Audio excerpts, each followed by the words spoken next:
tapi dengan ada di muqaddimah keterangannya.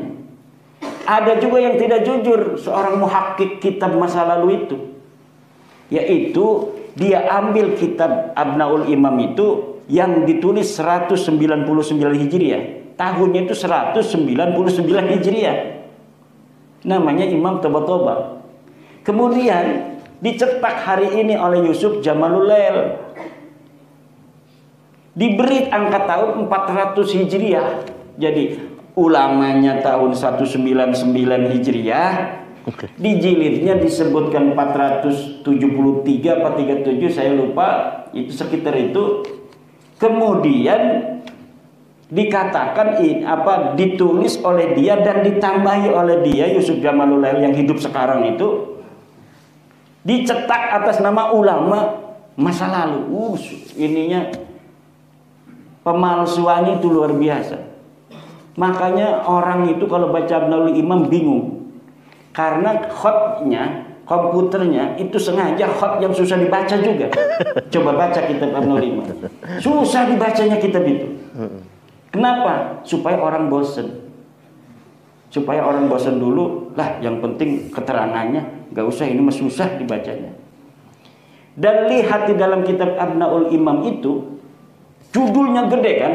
Abnaul Imam fi Misr Wasam. Tapi sebenarnya dia tidak terlalu bohong juga. Ada judul kecil di atas Abnaul Imam itu, dia kasih judul kecil Al-Aqdul Masi. Coba lihat. Itulah sebenarnya nama kitabnya Al-Aqdul Masi itu, yang dikarang oleh Yusuf Jamalul Lail 1440 Hijriah. Mbek wingi ku mati nek mbek rong tahun. Tapi di dalam kitabnya ditulis abad kelima. Ning jerone dia sebutkan, di dalamnya dia sebutkan ini kitab ulamanya wafat tahun 199 Hijriah. Tapi kemudian naskahnya ada di cucunya yang hidup di abad kelima. Namanya sama, Toba-Toba kan, nama marga. Seperti Ogan semua namanya. Kalau di Medan tuh batu bara semua. Kalau yang gas semua. Nah ternyata begitu. Jadi sudah, aduh kata saya dua itu kan. Ada lagi kitab aneh namanya Tarikh Sambal. Kitab Tarikh Sambal dicetak, katanya ini kitab karya ulama Ba'lawi abad 10. Diteliti oleh ulama-ulama ahli tahqiq. Ini jangankan kitabnya, orangnya pun tidak ada itu yang bernama Syekh Sumbul itu tuh. Orangnya nggak ada. Jadi orang bernama Syekh Sumbul abad 10 itu nggak ada.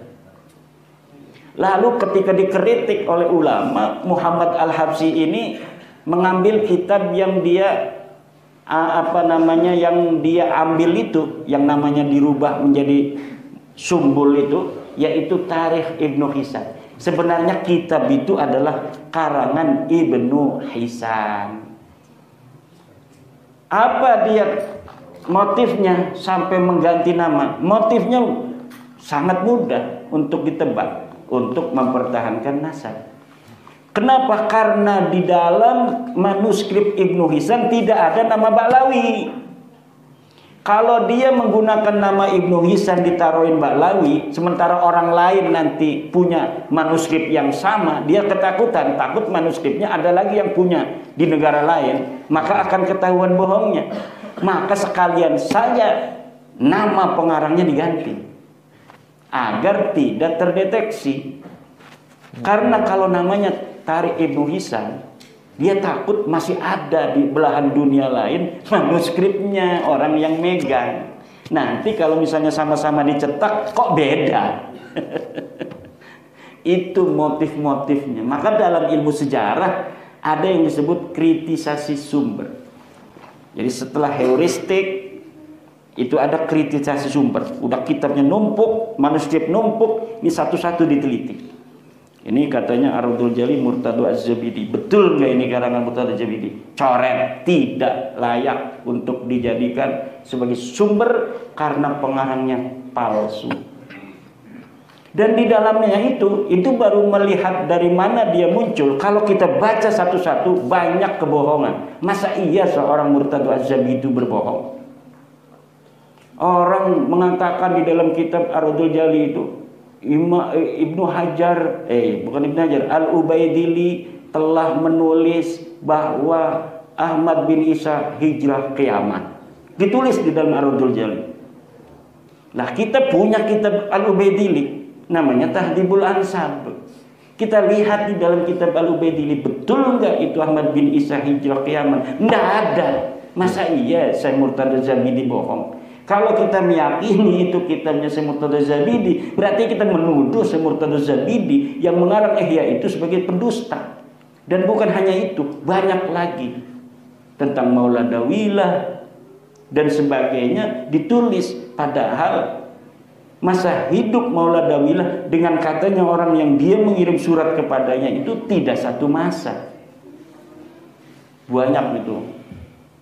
Kemudian yang terakhir itu Rumel, katanya ada kitab abad sekian.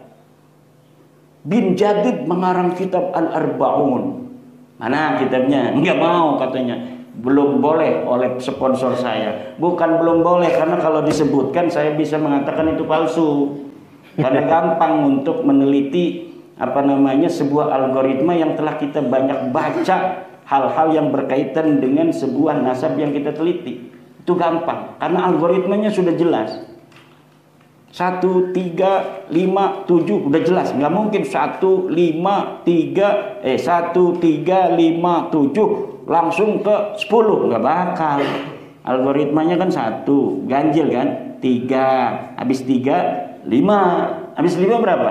7. Nggak mungkin 1, 3, 5, 6. Salah itu sama guru matematika langsung dicoret.